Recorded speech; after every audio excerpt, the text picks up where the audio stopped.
Hello everyone. In this video, we'll take a look at counting graphs.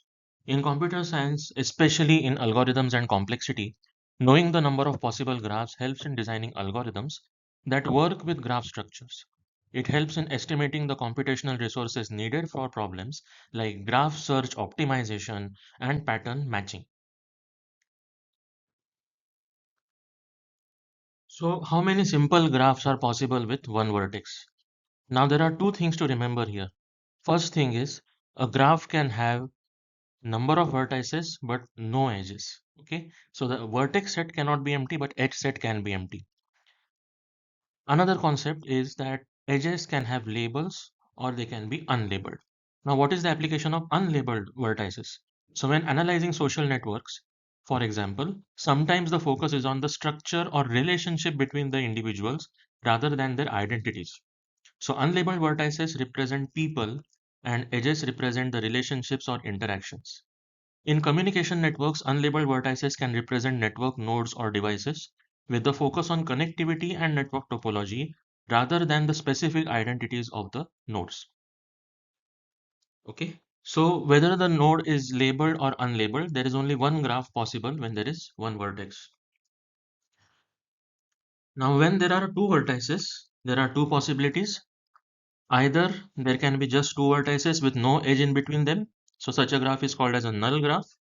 So this is the case of a null graph. Whereas this is when both the vertices are connected with one edge. So there are two graphs possible. Similarly, in the labeled case as well, there are only two graphs possible. In case of three vertices, when the nodes are unlabeled, first there is a null graph. In the second case, there can be only one edge in the entire graph. Now, because the vertices are not labeled, there is only one graph possible here. So it doesn't matter whether I connect this node with this with one edge or this node with this with one edge.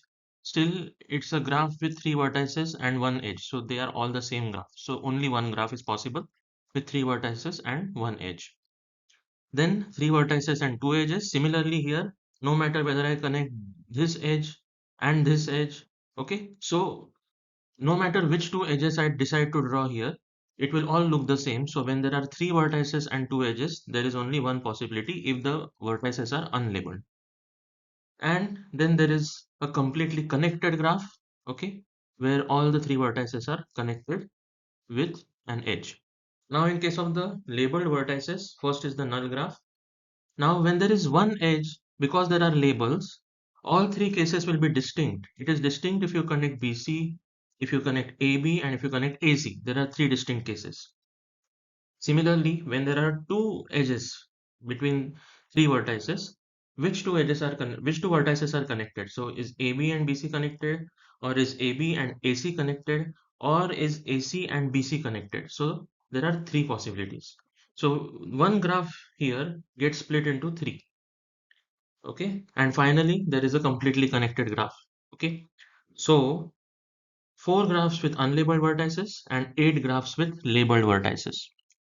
Now we can generalize this into a formula only for labeled vertices. Now when there are n labeled vertices, between any pair of vertices, either an edge will be present or an edge will be absent. Okay, so there are two possibilities for each edge, and we have seen that there are n into n minus 1 by 2 maximum number of edges possible in a graph, and especially in an undirected graph, as we have seen in the previous video. So total number of possible graphs will be, using multiplication principle, either the first edge is present or absent, so 2, and the second edge is present or absent, so multiplied by 2, and the third edge is present or absent, so multiplied by 2, so on up to the last edge. So this will repeat n into n minus 1 by 2 times. So the answer is 2 raised to n into n minus 1 by 2. So 2 raised to n into n minus 1 by 2 undirected graphs are possible with n labeled vertices. If there are directed graphs, then we can say 2 raised to n into n minus 1. In case of labeled vertices, we can come up with this formula, simple formula, but that is not possible if the vertices are unlabeled.